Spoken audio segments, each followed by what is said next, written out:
Thank you again for that introduction. So I just want to say a little bit more about myself. I have a master's in counseling psychology as well as a master's in English. And I'm very language centered. Some of you I know were here last week to hear me talking about empathy, and I'm very interested in what you say and how you say it. I'm also the parent of twins, which gives me a lot of languaging practicing and whatnot. Just one point of business, we're going to take questions at the end of the presentation. So if you have a question, you can uh, chat it to Priscilla, and she will either ask the question or ask you to unmute and do the question. So with that being said, we're going to start with a poll today. So if Priscilla, if you could do that for me.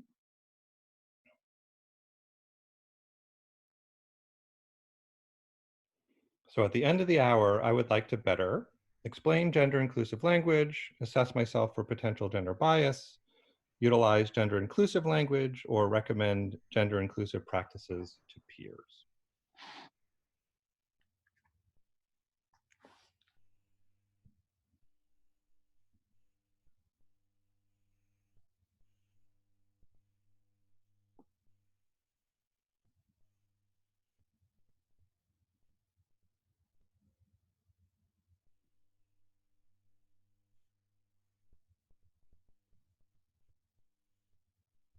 So it looks like we have almost everyone. So if you do want to vote, please do so in the next 10 seconds or so.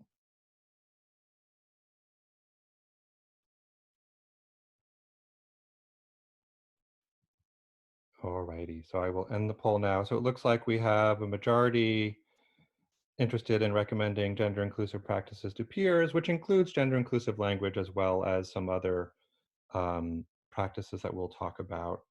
And then utilizing gender-inclusive language, self-assessing for gender bias, also explaining gender-inclusive language. So I think that sounds good.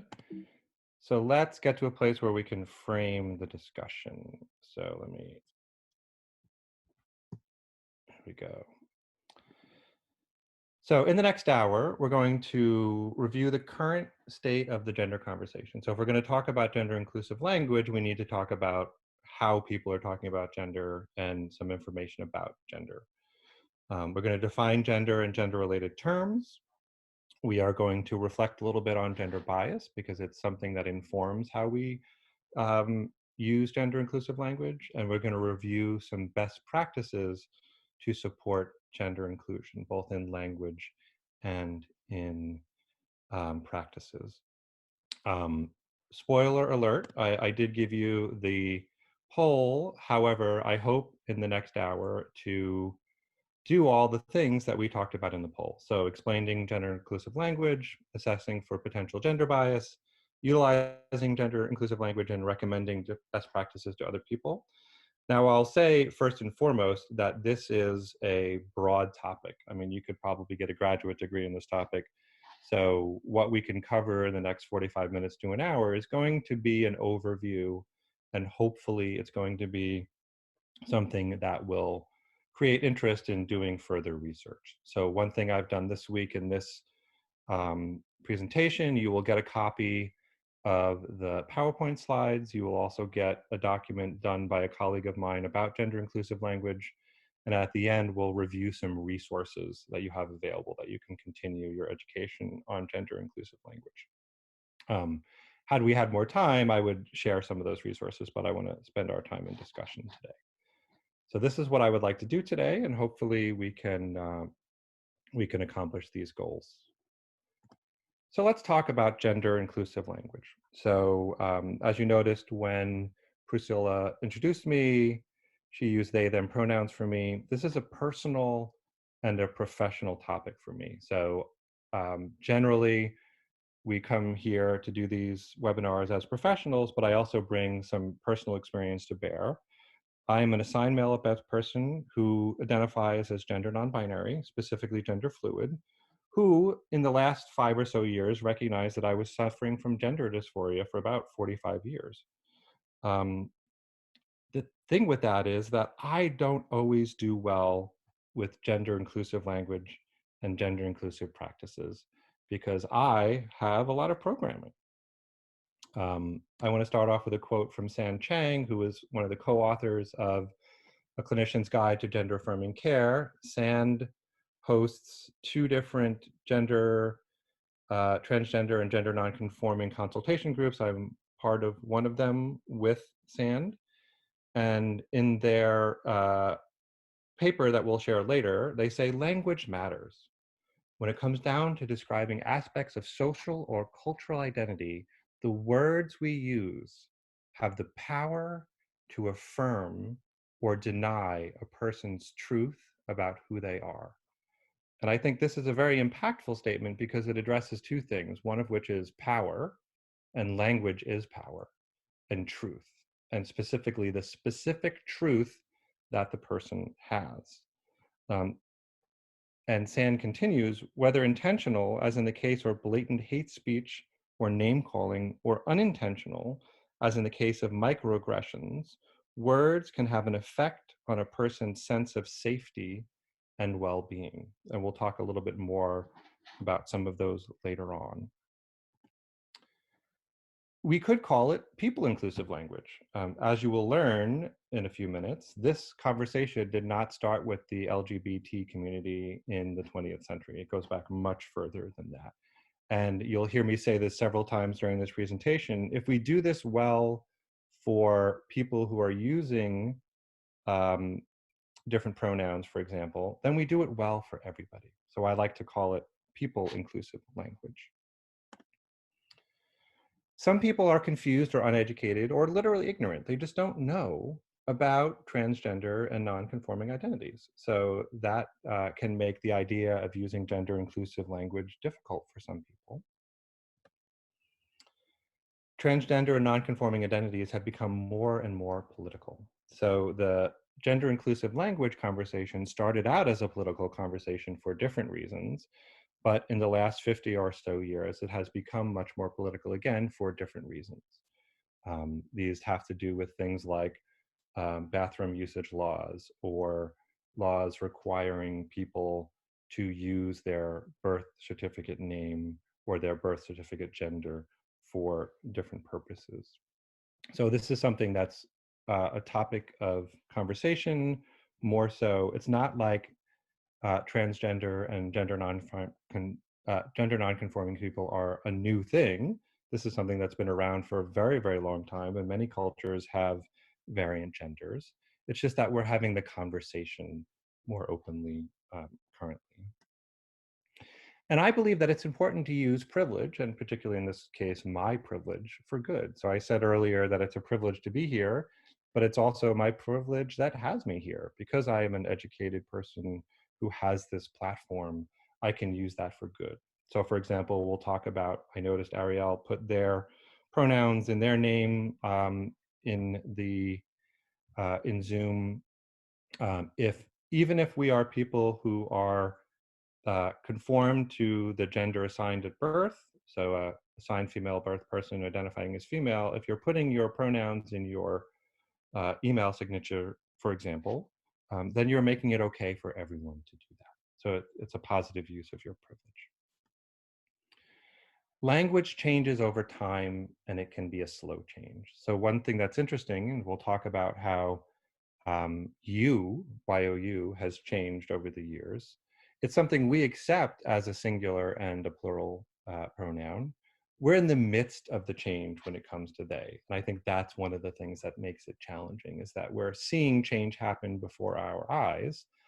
I have pretty much no doubt that in 50 or 100 years, the idea of using a singular they pronoun for people that you know, and we'll talk about that distinction a little bit later, will be commonplace and no one will question it. And just because I've used some of these abbreviation terms, I want to define a few of them. So AMAB and AFAB are assigned male at birth and assigned female at birth. And so this is the sex you are given when you were born. TGNC refers to transgender and non-conforming. And then there's the term dead name, which is used frequently in the trans community when someone changes their name and they no longer use their birth name. So they prefer not to have that dead name used. So that's a name, that's a term that may come up a little later in the presentation. So when we're talking about gender inclusive language, we need to talk about sex, gender, and I also add in orientation because there is some overlap there as well. So I just do a very quick review of these topics. So what is sex? Kate Bornstein points out that sex assigned at birth is related to the presence or the absence of a penis. It's literally the nurse or the doctor or the midwife or the EMT or whoever helps you have your baby looking between that new child's legs and going, is there a penis? It's a boy. Is there not? It's a girl. So sex, in the current conversation, we talk about assigned male at birth or assigned female at birth. And it's primarily biological, and it's who we are biologically.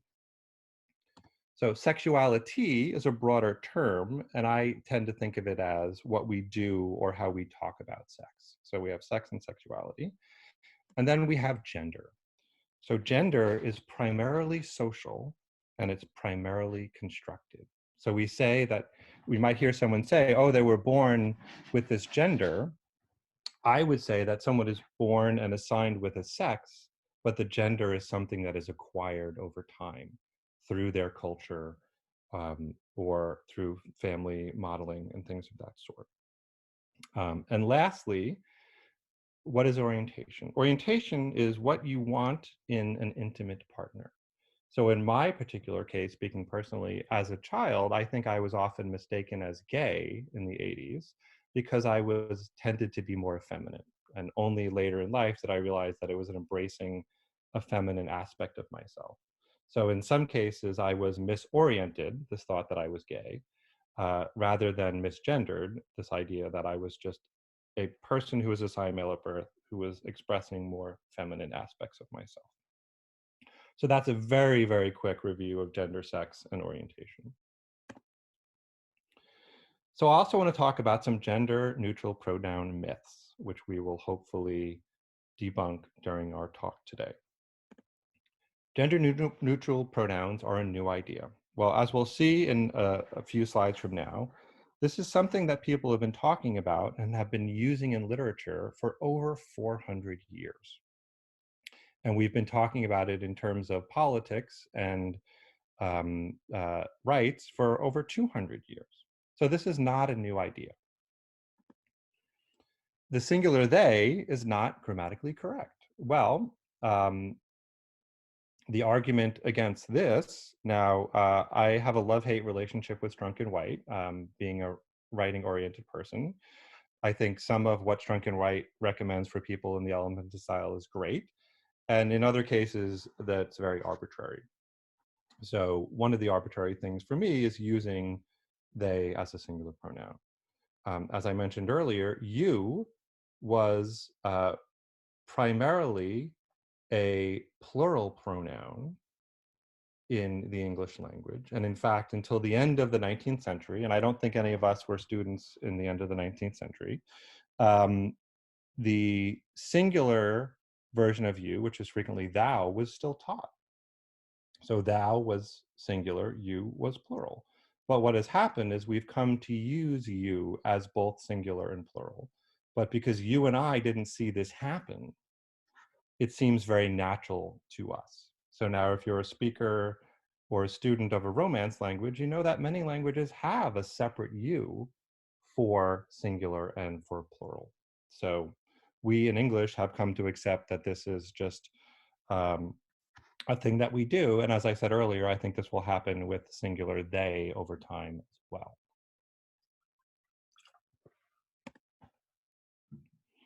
Another myth is that using gender neutral pronouns is just a phase that the kids are going through. So again, this is not a new idea. And it's not something that's just merely political or something that people came up with in the last 20 or so years. This is not a millennial concept. This is something we've been talking about for a long time. Using gender neutral pronouns as an imposition or it's inconvenient. Well, my answer to this is I don't think it's very different than using a preferred name. So if you look at my birth certificate, it says Joseph Ferris Sanderlin. Very few people in my life have called me Joseph. Even fewer have called me Joey. But I know if someone addresses me in an email or in a letter by Joseph, that is probably someone who doesn't know me. One exception is that many of my medical providers will call me Joseph in the first interaction, but I will then correct them and say Joe is fine. But I also realize that they deal with many people. I've noticed that more forms today will say something like legal name, preferred name. So I see using someone's preferred pronouns, which I just made a mistake there because it's not preferred pronouns, it's the pronouns that they use, but we'll talk about that later. I see that as no different as uh, me wanting people to call me Joe rather than Joseph or Joey. Last but not least, using gender neutral pronouns is about correctness. I disagree with this as well because I don't think it's about right or wrong. I think it's about respect. So it's not that we're trying to do away with he or she. It's not necessarily making a political statement. It's just a matter of meeting a person where they are at in the moment. So these are some of the myths that we have about gender neutral pronouns. So what do all these gender neutral pronouns that you see on your screen, some of 200 that have been identified by Dennis Barron, what do they have all in common? They were all in use and talked about as gender neutral pronouns prior to 1900. So they has been used in literature for a very long time, but it was also being discussed as a gender neutral pronoun as far back as 1794. So I mentioned Dennis Barron wrote a book called What's Your Pronoun? Beyond He and She. This, who would think that you would love reading a book about a pronoun, but I really did enjoy this book. And he gives a quick overview of the history of the gender neutral pronoun. Now, what's interesting about this, as I mentioned earlier, that the original conversation did not have to do with LGBT folk. The original conversation had to do with politics. So first he points out that gender neutral pronouns have been used in literature, Jane Austen, Virginia Woolf, Shakespeare, pretty much since we've had modern English literature, we've been using the singular they. But the original political aspect of it was that as English common law, as US law were being written predominantly by men, the male pronoun he was used for both genders. So there's a challenge in this because it was selective. When it referred to people who were committing criminal acts, he burglarized an apartment, then it was assumed, and this language was used, of course it refers to people of both genders or all genders. However, when it was used to give privilege or to give advantage, for example, things like professions like lawyering or doctoring, running for office, then the same argument was used in the opposite direction. Of course, he only refers to men. So there was ambiguity in how the legislature was being written. So there were discussions even 200-300 years ago about how can we express this in a gender neutral pronoun so it is inclusive. So the challenge there is that the politics of it is if you are inclusive, then you by nature potentially give up some of your power.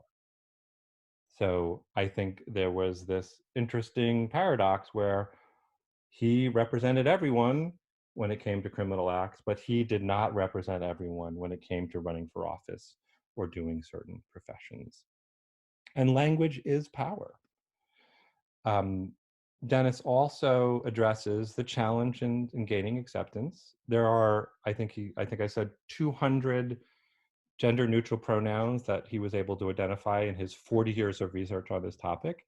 And needless to say, very few of them are in use. If we look back to that previous slide, I don't think anyone is using thon as a pronoun or many of the other pronouns that are there. So there are challenges in gaining acceptance. And as I said earlier, we accept the singular and the plural you. And I think there'll be a point where we accept the singular and the plural they. And most often, for that same reason of power, uh, they are sometimes derided by people who are in power because of the inclusivity of the idea of having a gender neutral pronoun. So this is a great quick read that I think if you're more interested in this topic from the point of view of women's rights and people's rights when it comes down to it, and just more interested about pronouns, this is a great a read for you to have. Very, very brief history of gender inclusive pronouns. So the next thing I want to go into is the idea of testing for gender bias. So I think a lot of what happens when people struggle with the idea of using gender inclusive language is they're reacting to their own conditioning or their own programming. So I admit to having challenges around this. I'm sure many people were brought up with different models in their families or in their cultures, where you learn that male is this and female is that. And if we think about the history of transgender people over the last 50 or so years, 50 years ago when they started doing sexual reassignment surgery, they were generally talking about assigned male at birth people who were transitioning to female. There were not facilities for assigned female birth people transitioning to male. And there was no recognition whatsoever for gender spectrum for people like me who are somewhere in between. So there's a lot of potential for gender bias to influence how you use the gender inclusive language. So part of it is conditioning. So one thing that I've run into, I work at a tech firm 1 day a week doing counseling. Now we're doing it virtually. And I have run into my female identified software engineers who are working from home, who have children, who have partners, generally husbands, who are also working from home. There is an expectation that the female partner is going to take care of the children during shelter in place. So this is not universal across the board, but I do think it's a kind of conditioning that happens. There are also cultural expectations.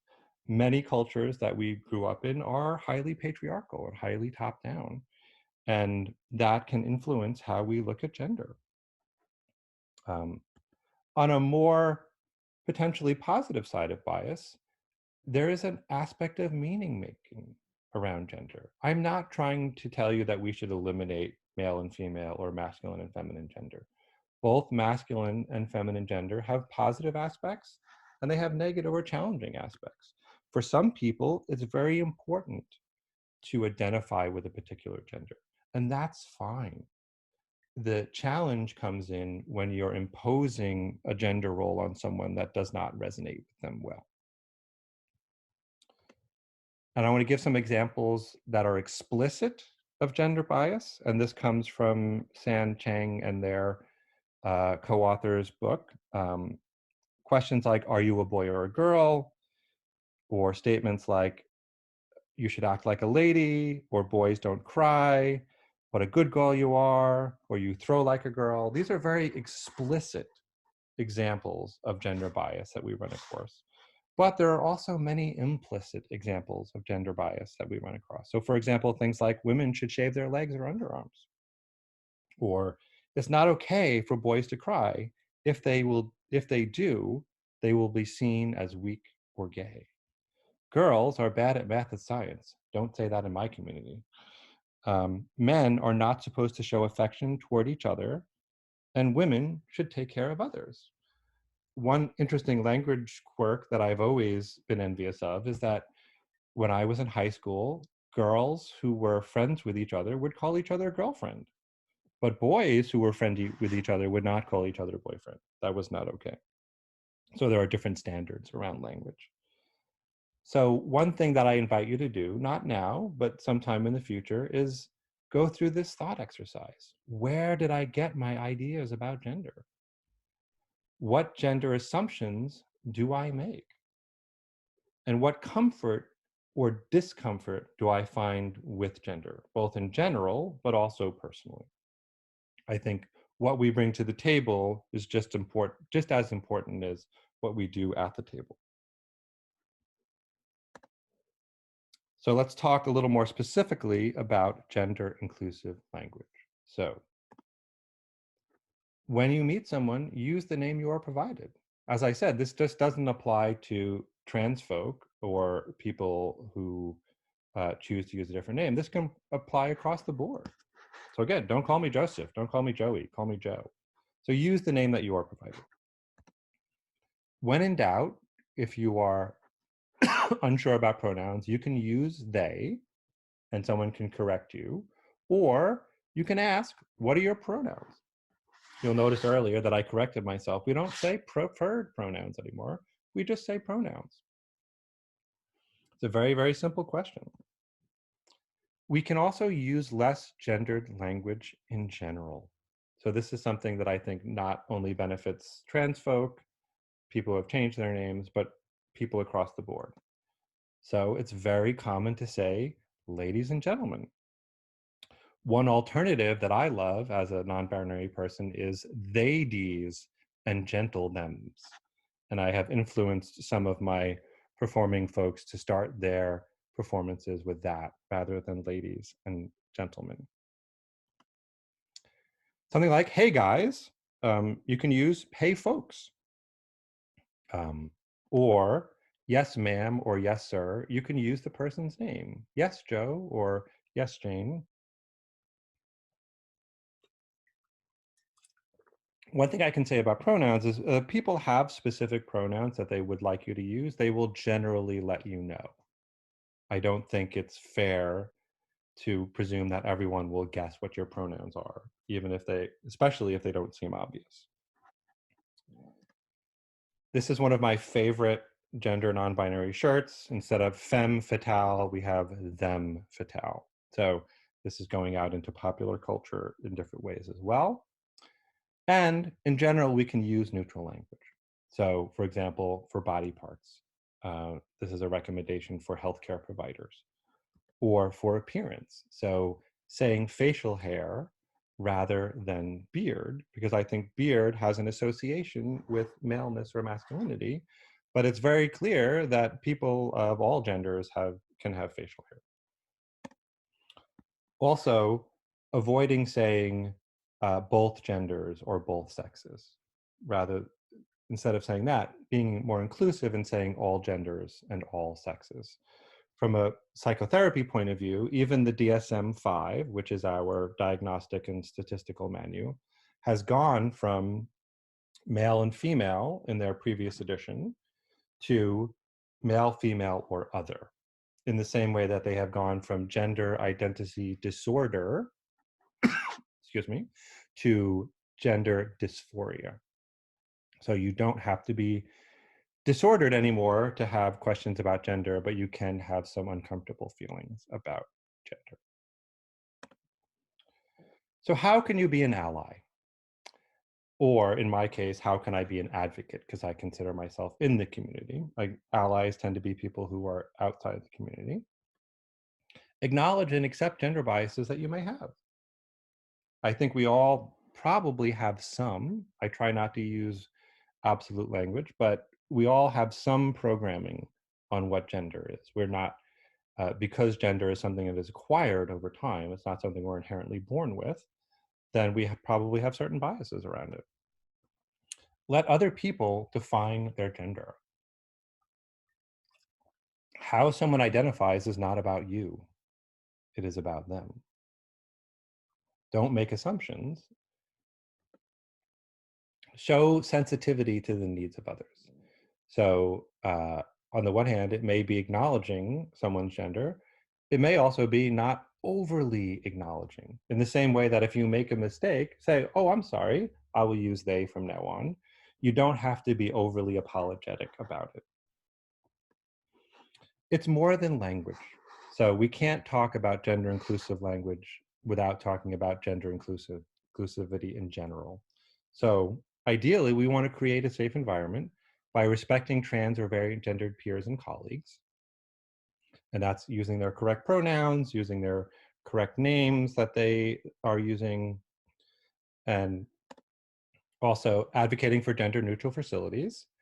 I have some news for you. These laws about protecting children by banning transgender people from going into the bathroom that they are presenting at have nothing to do with protecting children. The reality is, if you're worried about trans folk uh, in the bathroom potentially victimizing children because men will dress up like women and go into the bathroom, the problem is not the trans folk, the problem is the men in that particular situation. Educating yourself on gender issues. So here you are, you're at this webinar, and hopefully you'll look at some of the resources that I provide later. And conversing about gender issues with peers and colleagues. So be a part of the larger conversation. This is how you can be an ally, and this is how you can influence other people. Another great quote from Sand: an ally is not someone who doesn't make mistakes, but rather someone who makes mistakes and is willing to learn from them and make amends the next time. So here are, just to review some of the do's and don'ts about gender inclusive language. Do use the name that someone indicates, and use the pronouns that someone indicates. These are fairly simple. What's interesting about using the singular they, I gave the example earlier, I believe someone left their wallet. I hope that they come back and find it. When we don't know the gender of the person, it seems to be easy to use the singular they to refer to that person. But when we perceive a gender of a person, it seems to be harder. So if we see someone who we identify as male or identify as female, it seems to be harder to use they for that person rather than the he or the she that we would presume that they use. Interesting language quirk. And the idea of using they as a singular pronoun, I don't think became controversial until we started having this more conversation about um, trans and non-binary folk using it. You can ask, how do you identify?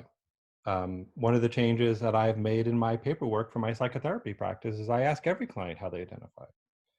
And I've noticed more, especially that we're doing more Zoom meetings and people are doing introductions, even if what you think the way you identify is obvious, so you're assigned female at birth, who is a female gendered person who presents as female, it doesn't hurt anyone for you to identify those things. So you can say, I'm a cisgendered straight woman, cisgendered being the opposite of transgendered. We didn't actually speak about that, but cisgendered is your gender identity and presentation match the sex that you were assigned with at birth.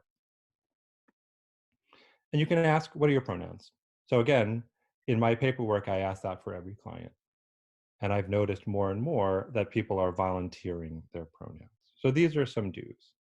Some don'ts: don't put names in quotes. So if you know someone's birth name is Paul and the name that they're using is Jane, if you're writing about that person, don't put that name in quotes, because then you're invalidating that name.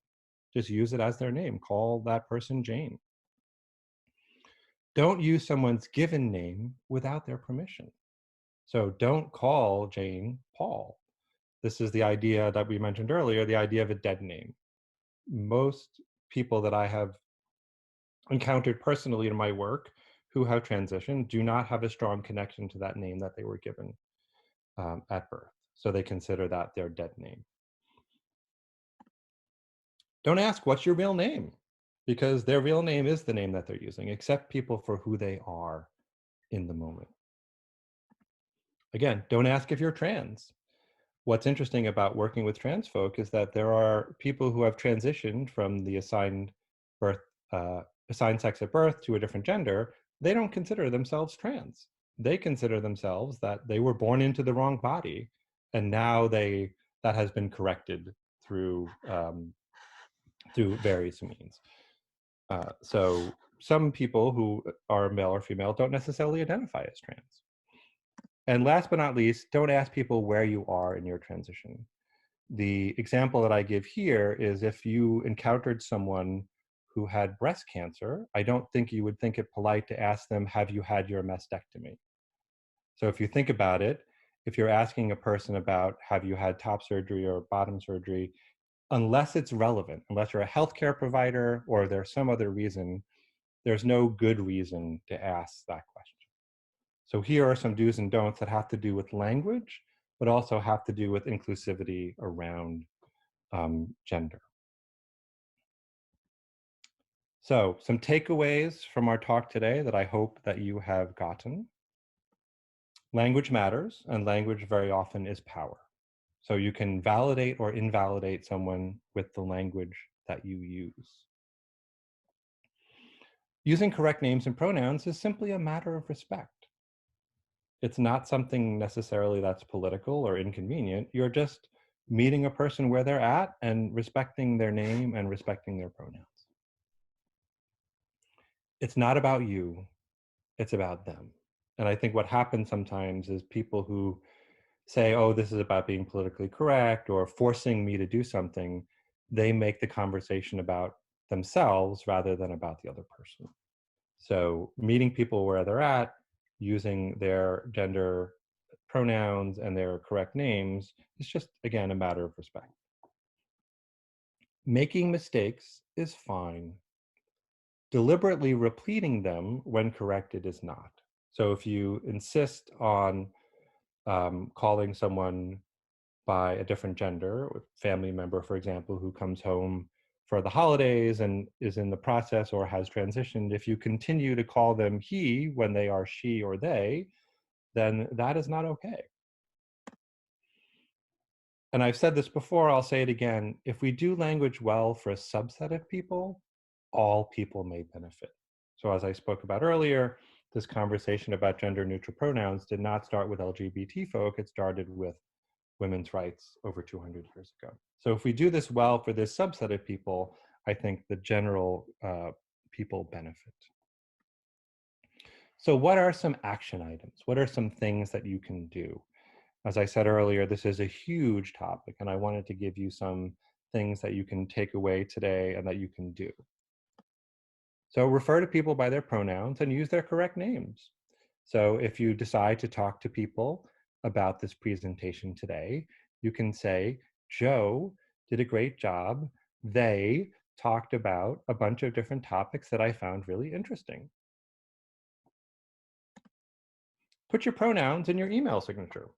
So when Dennis Barron got the proofs for the cover of his book, What's Your Pronoun, he noticed that they put his name and they put he, him. And he wondered if that was presumptuous. And when he spoke to, I believe, his partner, his wife about it, and his publisher about it, said, no, no, that's actually just making it something that's typical that people do. So even if you're using pronouns that match your assignment at birth and your gender presentation, if everyone does it, it doesn't stand out. It doesn't seem different. So that's something that you can do. You can also do it on your badges when you go to conferences, or as Ariel did, if you're coming to a Zoom meeting, you can do it as well. Reflect on your own history with gender roles. So know where you got your gender biases from. Assess your workplace or other spaces for gender inclusivity. You know, are there presumptions around what people can wear in particular workplaces? This is something that's also broad culturally, if I think about it. I worked for Burning Man for 10 years, and when I wasn't working and I needed to wear a uniform, and if I wasn't out looking fabulous, I was either usually wearing a bathrobe, fairly generic, or I was wearing a kaftan. And if you don't know what a kaftan is, it is a garment that is used in hot climates, which is usually ankle length. It looks quite a bit like a dress, but it's something that a lot of men wear in those cultures because it covers your body, but it's also something that's cool to wear in hot climates. So we take some of our biases by what we are wearing here as men and women. I also think about the idea of men's clothing versus women's clothing. What is women's clothing? I like to think about it as clothing marketed to women and clothing marketed to men versus the clothing itself have a gender. You can also engage the resources that we'll talk about on the next slide about gender, so you can further your education. So here are those resources that I've been referring to. So I learned about Dennis Barron's book through Michael Krasny's KQED forum. Here's a link to that forum episode. The cool thing about Dennis is that he's an older, cis, straight, white man who's just interested in language, and he's been researching this for 40 years. As I said earlier, it's a quick, informative read. You wouldn't think a book about a pronoun would be exciting, but I actually found it really engaging. Kate Bornstein is a well-known gender advocate. They went to Brown, and they are, I believe, the first trans person to have their papers in the library at Brown, and they have a wonderful talk about breaking down the binary when their papers were committed to Brown. It's about a half an hour talk and about a half an hour Q&A. I will say Kate is profane, but many of us are. So if that's not your jam, then you may not want to listen to that.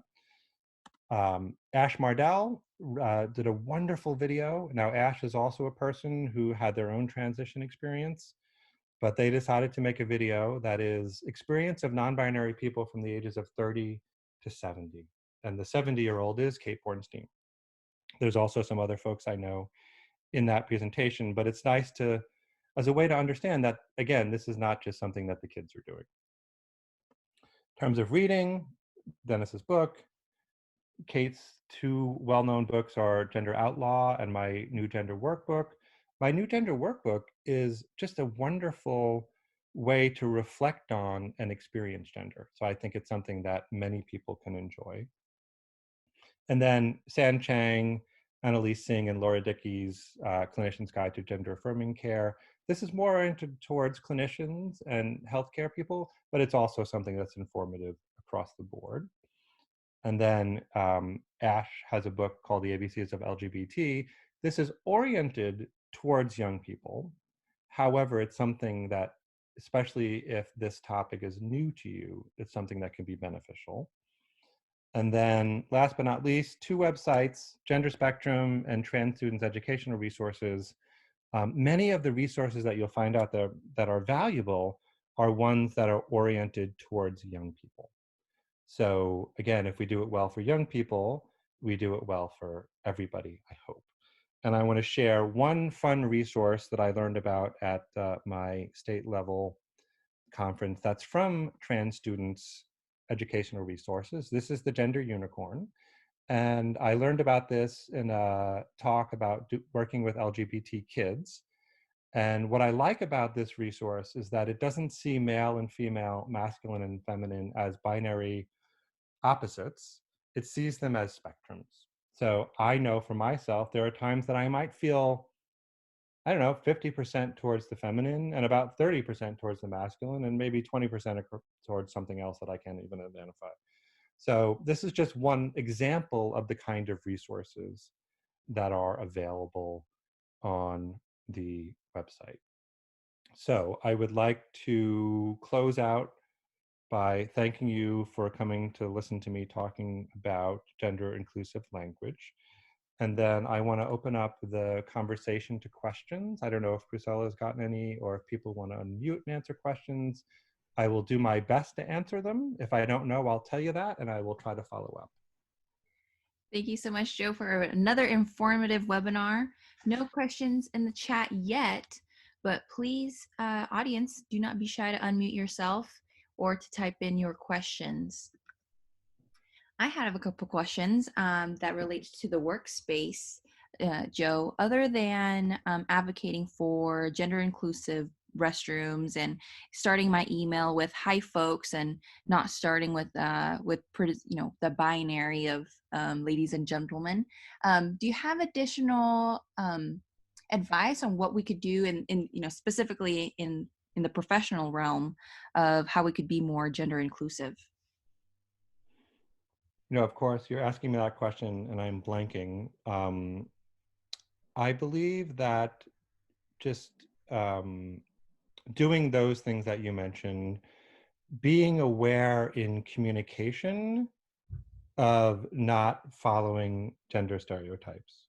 So beyond just your email, but if you're sending out a company-wide memo, is there a way that you can make sure that it is inclusive of all genders rather than highlighting the gender binary? So I don't know if that answers your question. As I said, I'm short-circuiting a little bit, but if I do have additional ideas, I can certainly share them with you. Thanks, Joe. And Sarah has a question in the chat. Would you be able to offer this training in person? And would you mind sharing your contact information with the folks on the call? After shelter in place, I would be happy to do this. And if I could find my mouse pointer, which seems to have disappeared, I will definitely share my contact information in the chat. Where did my mouse go? But yeah, as I'm looking for my mouse, if there are any additional questions, I can field those as well. Oh, here we go. And we have another question from Jeanette. Virtually all legal software and CRMs assume a male-female binary when inputting client contacts. How can we advocate for them to change the software to be more inclusive? I think critical mass. I will point out, Priscilla, that Ariel noted to me that when you were signing up for this particular thing, there's no gender neutral option. So I think just making sure that we have critical mass around it and letting companies know that this is important, including GGU, because I could pick professor, but the other options there did not necessarily suit Ariel. So, is there a non-binary title to where it doesn't link to, again, it's non-binary, but also may not directly link to profession that you would advocate more folks to use? Oh, what's MX? MX, which is pronounced mix, okay. is a combination that takes over for Mr. and Miss or Ms. So that's something that's coming into more use. I worked with a client who was in the midst of transition and happened to have a Latina or Latinx background, and their sibling had a child, and aunt or uncle didn't really appeal to them, but what we came up with was chi, T-I, which was T-O-T-A without the gendered piece taken off. So yes, the thing I would suggest adding to, for example, the form that we use to sign up here would be MX, or put in other. I think it demanded that you pick a title. Yes. So also not making it mandatory, I think is valuable as well. Thank you. And then to loop back around Jeanette's earlier question about what can we do to advocate software overall to be more gender inclusive, you're just saying to be if we all were to advocate. I think the way to advocate is to advocate. I think asking for features. So I used to work in a law firm as an IT person, really having more and more firms go to the major companies that are providing software and say, hey, we need this. I think eventually there'll be enough critical mass that people will hopefully make the change. At the very least, giving people the option to put something in, but ideally we would have options for people to choose. How would you address, like, say you put mix in your email signature and someone comes to you and says, what does mix mean? I've had that happen a few times at work. I would respond by saying that mix is a gender neutral title that takes the place of Mr. or Ms. That I am using to identify myself.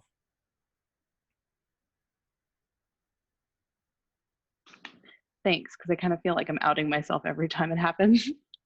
Well, and you are. I mean, that's the thing about it, is that anytime we're doing something that falls outside the standard, we're probably having to give more information.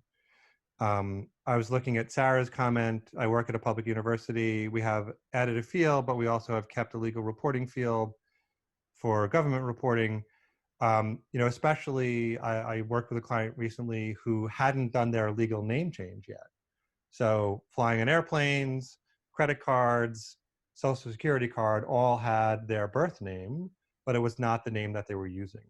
So being able to, in paperwork, have legal name and use name, I think is valuable as well.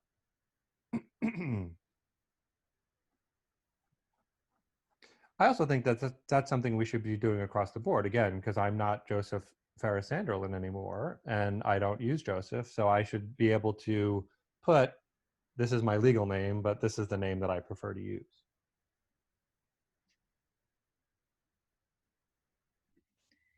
And we have Walt with a question. Walt, you're unmuted. Okay, thanks. So, Joe, I'm a classroom teacher, and generally near the beginning of the class, we go around and do introductions. And I have probably typical things you're familiar with. What's the craziest thing you did? How'd you find out about Golden Gate University? And just to get people to talk and share their personality and the way they communicate. What might be a protocol or a respect activity to make sure that people feel comfortable identifying themselves the way they want to be identified, not binary? That's a great question. And I've noticed I haven't done this in my classes because they tend to be small, but some of the classes where I've come into, the teachers will have each student do a name tag or like a little name sign. And I think encouraging everyone to put their pronouns on there, and leaving people the option to not do it, but having it just be a common experience. And in the, maybe when introducing yourself, even if you think it's obvious, saying, my pronouns are he, him, if those are the pronouns that you use. I think the more that we do to make this an everyday thing, the less stigmatizing it will be for the people that have challenges. And in a lot of cases have less privilege than us to be able to do it. Sarah also asks, are there any employers you feel are on the cutting edge of best practices? I don't have a lot of experience in the business world. I will note that the tech firm that I work at does have, they have tried to identify a gender neutral bathroom on each floor.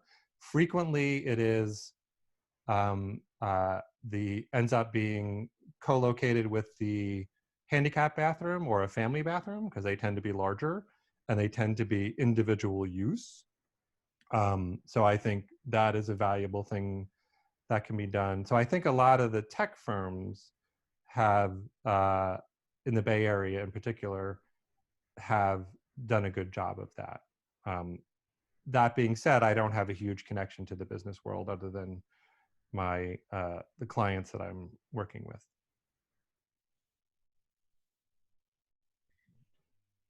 So Joe, if we were to have a magic ball and see where we are in 5-10 years, that we are more gender inclusive in our language and more inclusive as a community and as a group of people, do you think that MX or the more or other would be the default, and then folks would then have to it would be, you put in the energy to be one or the other, versus right now you have to put in the energy to be other? That's different, or that's interesting question. Like, I would prefer it to be a blank and you get to choose. So not imposing MX on people and having them choose Mr. or Miss. I saw a meme recently, which of course, memes, you never know if they're true or not, but it was someone complaining that they had to fill out a form and they had to tick off other and write in straight, because apparently they didn't understand that heterosexual and straight were the same thing. So, the last thing I want to do is impose on everybody. So I would rather have a blank drop down that has, Mr., Mrs., Ms., mix, other. Thank you. Can I ask another question, Priscilla? Please do. Okay. So Joe, again, I'm a classroom teacher. Mm-hmm. Why is it important for me to have people identify themselves, their pronouns? What difference does it make for me as the teacher and my job to create a learning environment? You know, that's a good question. I had one student last year who actually went through great lengths through GGU to be able to use their name, which was different than their birth name, and their pronouns. And I got email, and you know, they had contacted me about this beforehand, and I was supportive of this. I think it's just a matter, personally, of a matter of respect. And if you end up having a person who has either a different name that they use or a different pronoun that they use, I think it's just, I think it creates a more inclusive and respectful environment.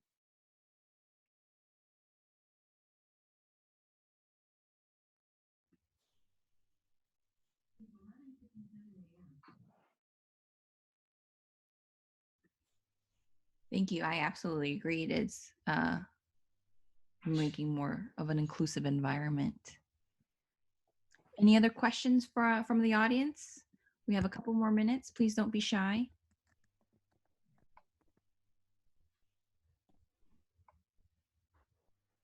So people had asked about my contact information. I did put my email address in the chat window. Feel free to contact me. I'm happy to do face-to-face presentations, or if you want to talk more about this, you know, this is my passion to talk about these things. All right. Well, thank you so much, Joe, and thank you everyone for joining. Thank you for the opportunity to be here. And with that, we'll wrap up today's webinar. As Joe mentioned, if you have a question that you feel shy about asking in the chat or unmuting yourself, please follow up with Joe. His contact information is in the chat.